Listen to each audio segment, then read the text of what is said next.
أعوذ بالله من الشيطان الرجيم. بسم الله الرحمن الرحيم. الحمد لله والصلاة والسلام على نبينا محمد صلى الله عليه وسلم. عن عبد الله بن عباس رضي الله عنهما قال: فرض رسول الله صلى الله عليه وسلم زكاة الفطر طهرة للصائم من اللغو والرفث وطعمة للمساكين. Baada ya kumshukuru Allah na kustaka rehma na amani zimwendee kiongozi wa umma Mtume Muhammad sallallahu alaihi wasallam, ujumbe wangu wa leo katika mwezi huu wa Ramadhan, leo tarehe 12 mwezi wa 10 Hijiria, kwa Waislamu wote duniani. Mtume anasema, hadithi iliyopokelewa na Abdullah ibn Abbas, radhi za Allah ziwe juu yao, baba na mtoto wote ni maswahaba.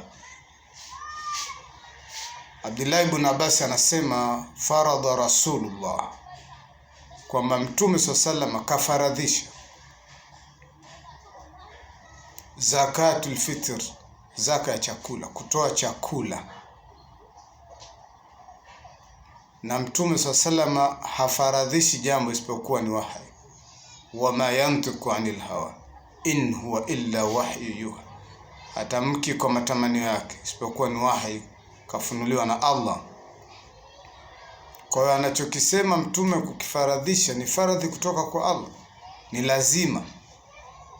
Kwa Mtume kafaradhisha zakatul fitr tuhuratu lisaim.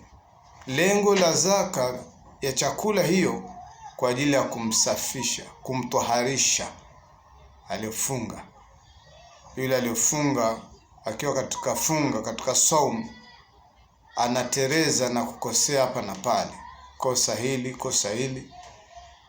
Kwa ili kukamilisha ibada yake ya funga ikamilike sawa sawa, ikubaliwe na Allah, ipokelewe na apate malipo ya funga, kama Allah alivyosema katika hadithi al-Qudsi, as-sawmu li wa ana ajzibi, kwamba saumu ni yangu na mimi ndio nitakayemlipa aliyofunga. Kwa maana saumu ina malipo makubwa, idadi yake la ya'lamu illa Allah, hakuna anayejua malipo ya ibada ya funga isipokuwa Allah.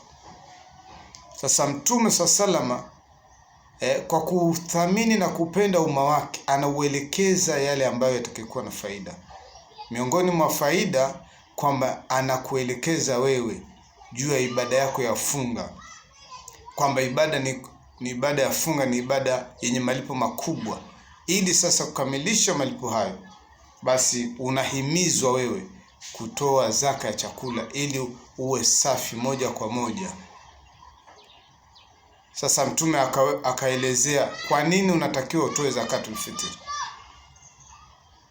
kwamba ni kwa kuwa wewe unakosea minallaghawi warrafath, upuzi na maneno machafu. Yapo mambo mabaya unayofanya ambayo si katika msingi wa dini, si katika Uislamu, ambayo ni mambo ya kipuzi.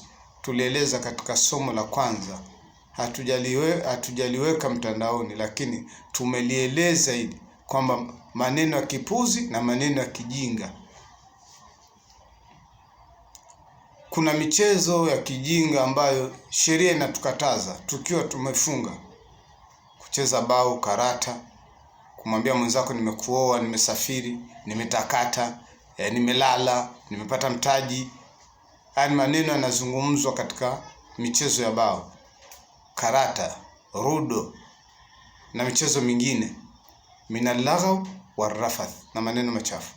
Lakini lengo pia lingine, watumat lilmasakin, kwa sababu iwe ni chakula kwa maskini wengine wafurahi siku ya Eid.